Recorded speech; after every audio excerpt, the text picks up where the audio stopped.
Bună ziua, prieteni, și bine ați venit pe canalul nostru. Eu astăzi vreau să fac o ruladă. Eu am aici șoric. Am două, trei bucăți așa bune de șoric. Așa, asta să-l pun aici ca să... Am avut un piept de porc, am scos șoricul și de aici. Așa.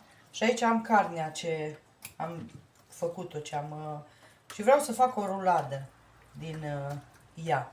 Dar pentru asta început eu trebuie să-mi o condimentez, să o las la macerat. Deci o pun cam 2 ore să stea la macerat. Pun puțin ulei. Hai să pun chili ăsta. Vreau să fie așa mai picantă. Bravo că te-ai gătat. Așa. Am aici tot ceva condiment pentru carne, cu maioran, cu toate.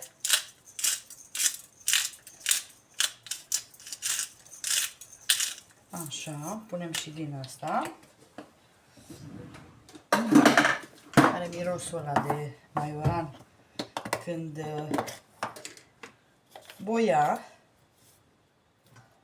Cam o lingură bună de boia. Aici am iară ceva picant și cu chili și cu tot pentru carne. Deci pun acum la condimente aici să iasă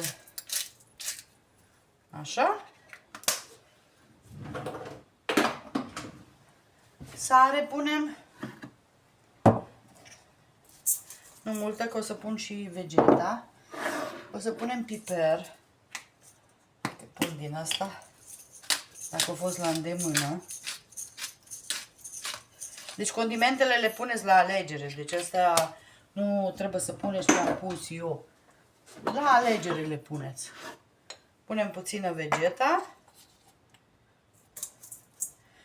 Puțin mai mult ca să intre în carne. Și o să pun și puțin praf de usturoi. Dar nu mult. Că oricum o să aibă usturoi, că eu vreau să umplu cu cârnați. Deci ăsta e cârnați proaspăt, am primit de la prietena mea că o tăia porc. Și o să-l scot din vid, că e în vid, și îl desfac și îl pun pe carne. Dar pentru început facem carnea să primească gust, șoricul, carnea, toate. Să luăm asta mare prima dată. Puteam să o tai și asta mai subțire, dar nu, că nu vreau chiar. O leg eu cu ață și tot o fac, sau o prind cu scobitori și tot o adun eu. Zic, hai să mai fac mai altceva. M-am săturat de... Și asta, știți ce? Asta e bună, că poate să mâncăm și rece. Așa. Punem și șoricul, ca să primească și el gust. Ce am mai avut aici din ăsta de porc proaspăt, îl pun și pe ăsta, că o să fie super. Exact ca la ziua lui Costel, de la Ciolane, toată lumea a mâncat mai mult șoricul. Așa, și acum eu o las. Nu e așa. Am crezut că e poate iute, dar nu. Și o las ca să și intre, să-și ia condimentele. Și după aia vă arăt ce fac. Cârnațul o să-l desfac, o să vedeți atunci, la momentul potrivit, ce fac cu... Dar numai bine o las acum vreo 2 ore și după aia e bine și peste noapte, dar chiar nu m-am gândit aseară să-l fi pus. Dar lăsăm 2 ore, că am timp să fac mâncarea, așa că vreo 2 ore lăsăm. Ok, revin.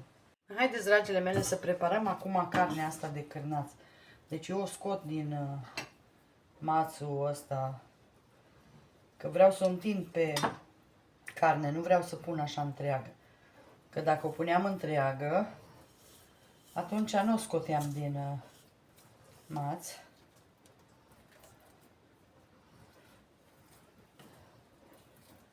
Așa.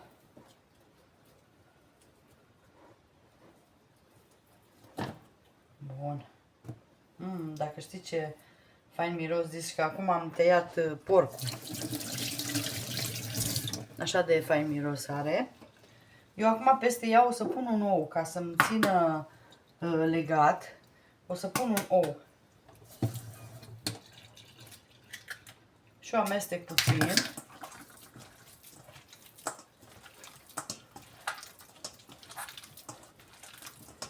Ca să mi-o țină legată. Boia văd că are destulă și cârnațul. Mai puteți să puneți ce doriți, frunze de pătrunjel sau nu, eu vreau să o las naturală, atâta că pun puțin ou ca să mi-o țină legată.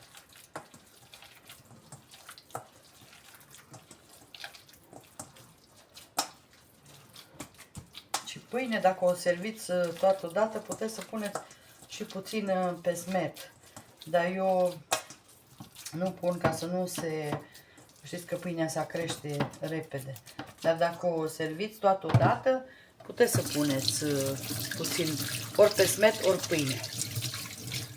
Ok, haideți să începem noi să...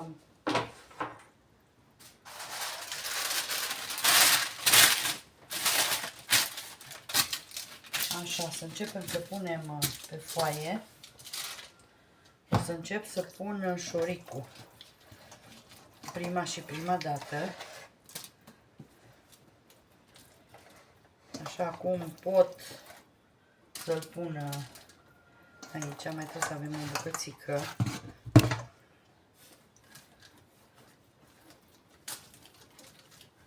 Ba, dar nu vrei să stai. Nu vrea să stea. Dacă îmi punem carnea, va sta. Așa.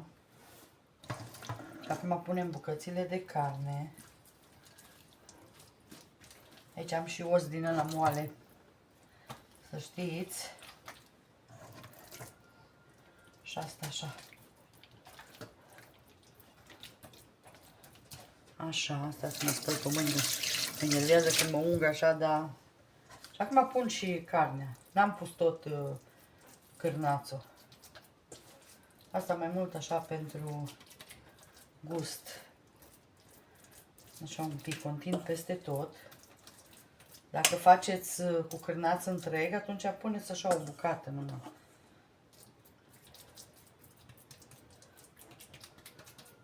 Acum vedem cum pot să o strâng. Eu aș vrea să pot să o strâng, poate și o leg cu ață. Vedem cum merge de bine. Dacă aveam șoricul dintr-o bucată, era mult mai bine. Dar așa o să-mi fie puțin mai greu. Dar nu contează că o să-l leg eu.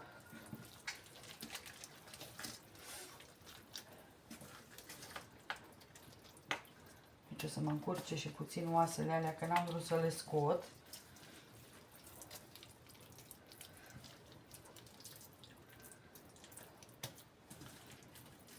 Așa. N-aș vrea să prind cu scobitoare, mai bine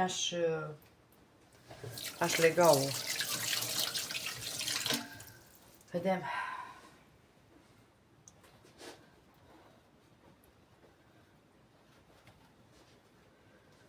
Hai să vedem unde-i capătul.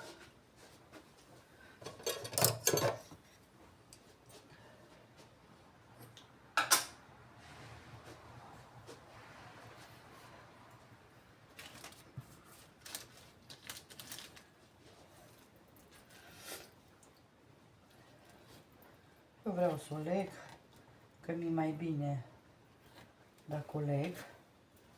O să tai eu după aia și capetele.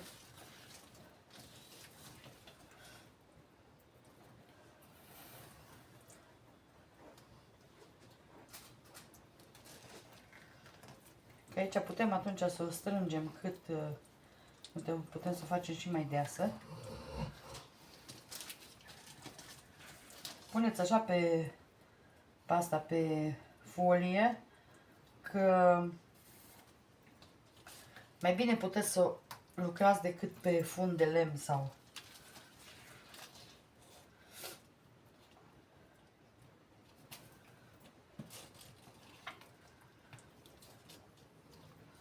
Acum chiar dacă nu-i toate aici, am zis, o strângeți cât puteți. Asta e, să știți că e ață alimentară, să nu credeți că e ață de cusut.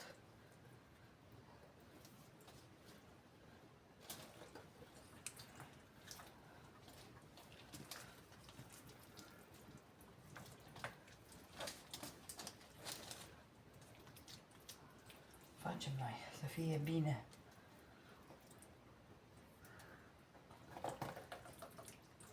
Așa. Acum eu o să o leg aici odată.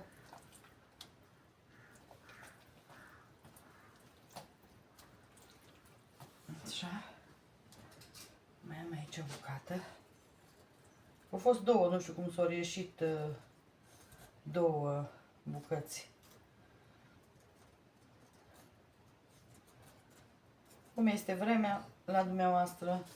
La noi văd că a plouat puțin, nu mult, dar puțin a plouat.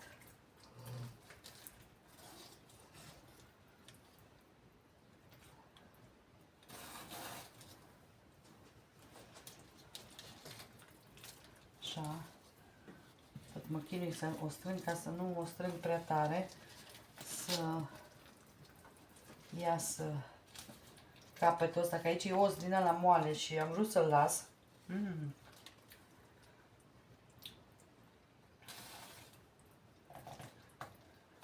Stai că nu mi-o prind bine.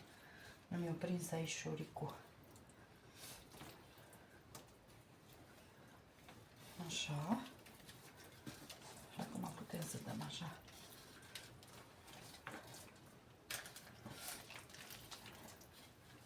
Vedeți? Acum chiar dacă capătul nu stă cum trebuie, asta e.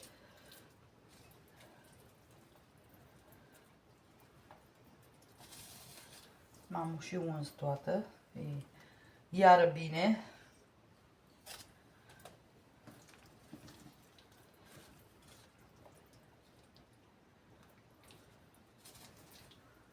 Hai să facem ceva mai deosebit, nu? Asta am zis, că zic să fac ceva mai deosebit. Tot fripturi, tot. Și o băgați în folie.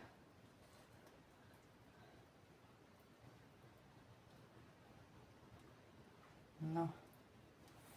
O să fiu fudulă cu ea, că așa zice, când să nu adă, dar nu o să nu dat, așa că nu o să fiu fudulă. Eu am prins-o acum mai mult ca să-mi țină șuricul ăsta. Asta am vrut.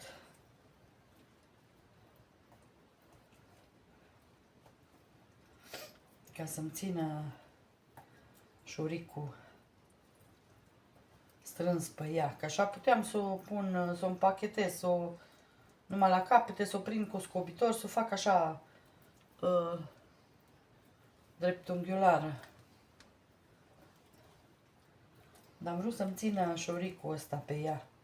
Ăsta e cel mai bun lucru, șoricul. Și după aia când e gata, o scoatem ața. O deslegăm și așa, mai nou deodată. Și tai aici și o să vedem poate mai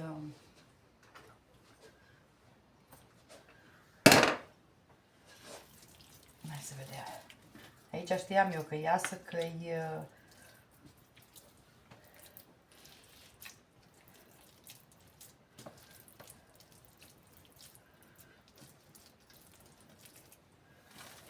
că e ăla os moale acolo.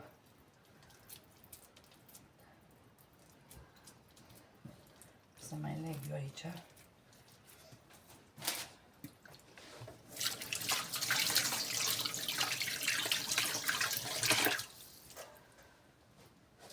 Haideți să vedem aici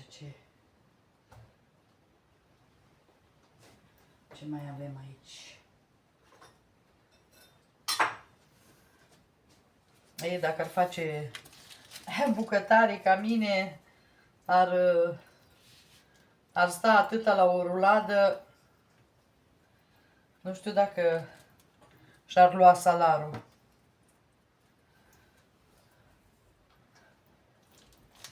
Pe ziua de azi.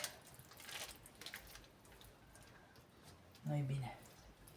Am vrut să o leg altfel, dar nu-i bine. Nu știu ce mă chinui, că pot să o bag în staniol și atunci e mai bine, dar nu știu ce mă chinui. Trebuie să o bag în hârtie și în staniol, dar vreau să o mai leg aici la capăt.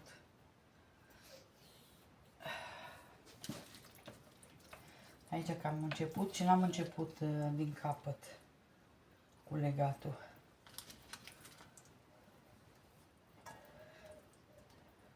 Când ai bucată de asta, de șoric întreagă, merge super. Merge.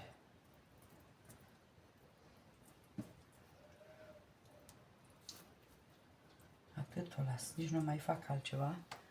Taiațele astea mai mari. Așa. Acum. Și în asta o și las în hârtie asta.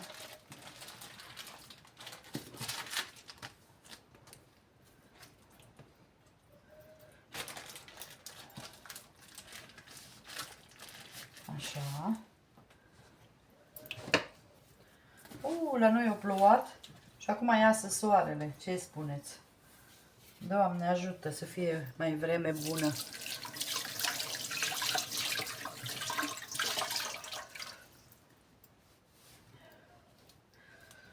Știți ce era bun dacă aveam eu, dar nu am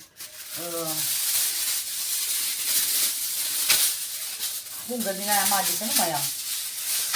Și uite de unde tot ei să mai și gata.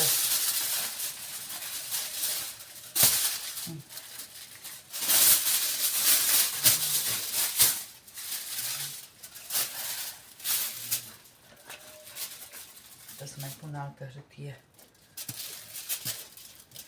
Că mă enervează asta, că s-o muiat de la...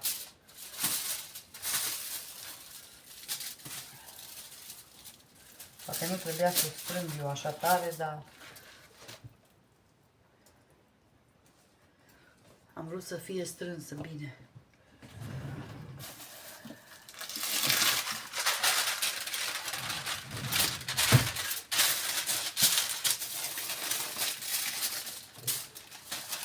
Așa. Că punem. Acum cum iasă, iasă. Trebuie să o fac prima dată așa, ca să nu avem probleme să ne îmbolnăvim. Glumesc.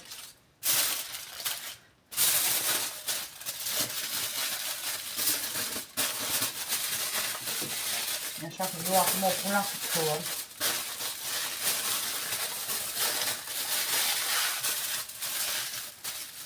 Deci v-am ținut 15 minute numai să fac rulada. Acum o pun pe tavă și o pun la cuptor și vă arăt după aia. Haideți să vedem acum. Deci asta e cam după o oră. Cam așa îi vedem.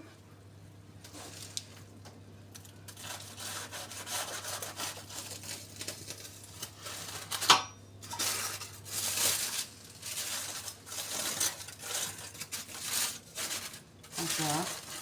Acum i-am luat aluminiu, dar nu iau foaia, încă o mai las. Hai că nu vedeți, că e întuneric, că nu e soare. Așa, uitați ce fain Deci am luat și acum mai las așa puțin cu hârtia.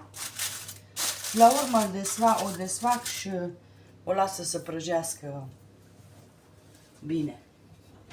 Acum mai lăsăm și așa un pic.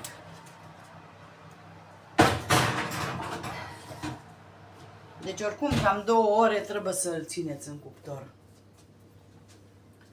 Ok, revin. Haideți să vedem, prieteni, în ce stadiu e.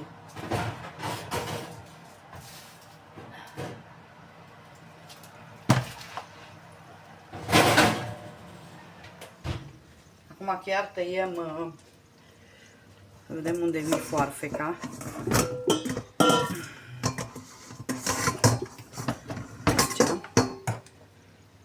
Scoatem, ma să aveți grijă că arde foarte tare.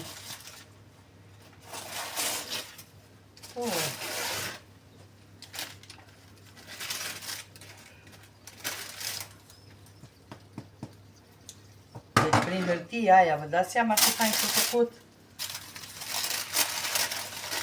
Acum vreau să scot foliile de tot dacă aș putea.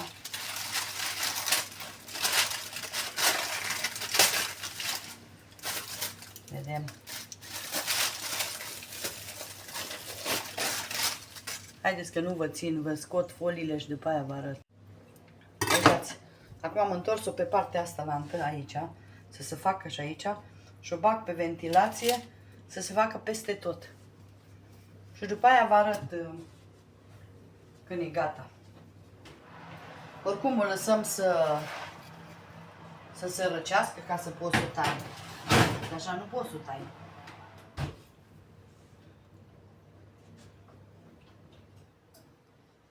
Acum mi-am dat drumul pe ventilație.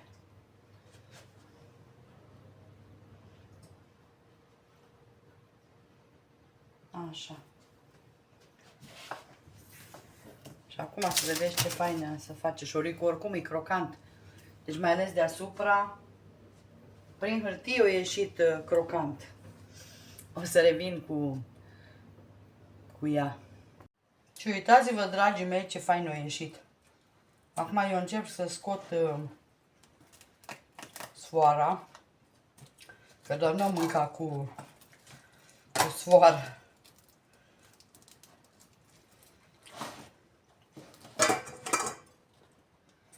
Șoricul e beton, ce fain e. Mă zice ce fain să ia. I-am lăsat-o puțin să stea, că altfel nu pot să o tai.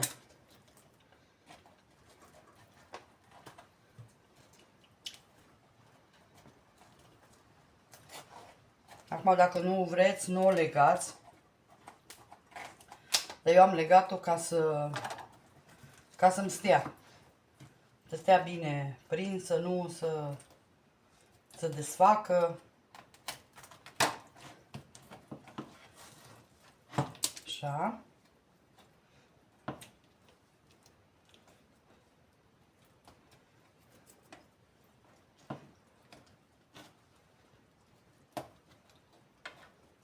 Hai că nu vă țin eu până o iau toată. O să tai din ea și vă arăt după aia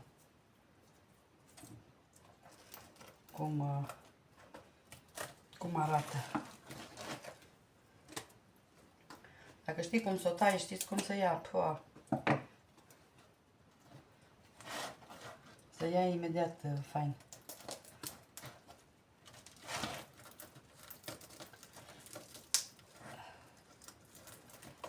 Vedeți ce fain să ia.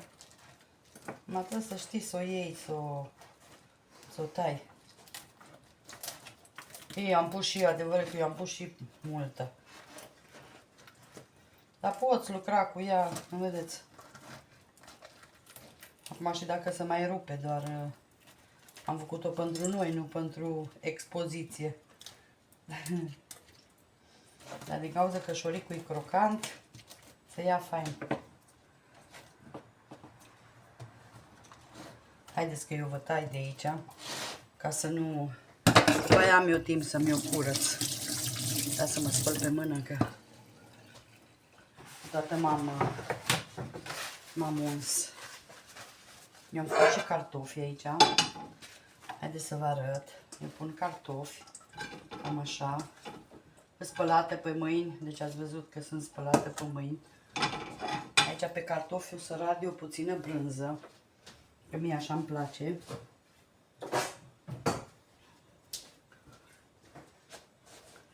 Am aici brânză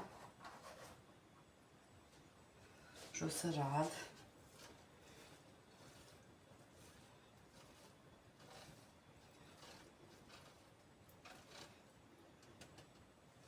Și acum haideți, eu am luat un cuțit din ăsta firiz. Acum, auziți ce fain face șoricul. Uite bă, că nu taie. Trebuia să iau atunci din ăsta lant mare. E atât de suculentă. Nu vrea șoricul.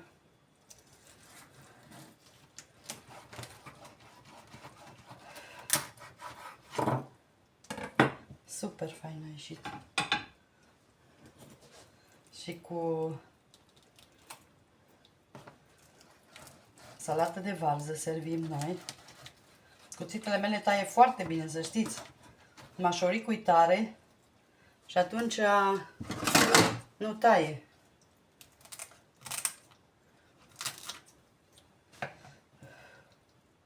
Deci puteți să o consumați și rece și cald.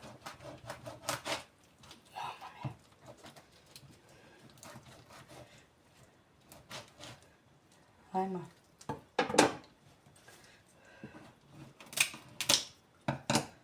Așa. Super fain a ieșit. Deci șoricul, ce să vă spun.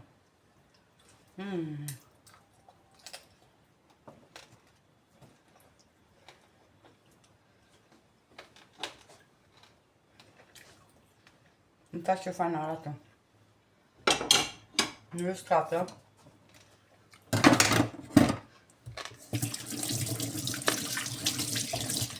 Îi fac eu poză de jos, că mai bine arată.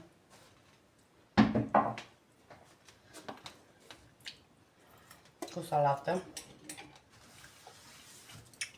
Revin. Și uitați, dragile mele, așa arată de jos. Eu am pus hrean în farfurie. Cu hrean mănânc eu. Cine dorește și mușdei de usturoi. Salata de varză. Deci a ieșit o bunătate. Ați văzut că șoricul cât de tare a ieșit, că nici n-am putut să-l tai. Trebuia cu foarfe ca să-l tai. Sper să încercați această rețetă de ruladă cu gust de cârnați, umplută cu carne de cârnați, că a ieșit o bunătate. Vă mulțumim și o seară minunată vă doresc. Bye, bye!